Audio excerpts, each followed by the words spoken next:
Yan guys, mag-prepare ko ngayon ng beef stick. Yan, 3 slices. Ayan, bago yan natin i-marinate, hugasan muna natin ng maigi para mawala yung dugo.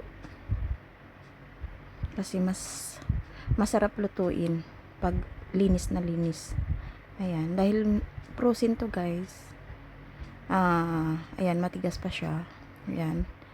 Hintayin muna natin matunaw yung ice niya bago natin i-marinate. Ayan. Hintayin muna natin ng saglit. Ayan, okay na. Malambot na siya. Ayan. Tapuan ko ng ng tissue, kitchen tissue para mawala yung water niya.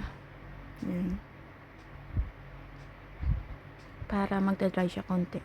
Mas maganda kasi dry siya kaysa may siya. Yan, binudburan ko lang ng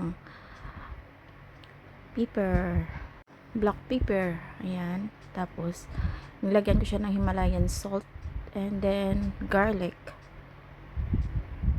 Ayan. Italian garlic yung ginamit ko guys. Kasi mas masarap siya kaysa sa pure na garlic lang siya. So linagyan ko siya ng Italian garlic. Ayan. Pinaliktad ko, inulit-ulit ko lang. Linagyan ko ulit. Ayan. Ng seasoning. Ayan, himasin natin ng maigi para yung niya, yung flavor niya manood sa loob. Ayan.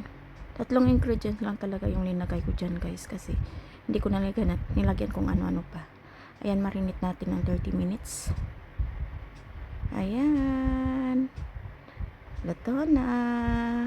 O, diba? Ang ganda ng pagluto nito guys, kasi siya, malambot. Ayan, kinat ko na siya. Ayan. Tsaka malinamnam siya, as in. Thank you for watching.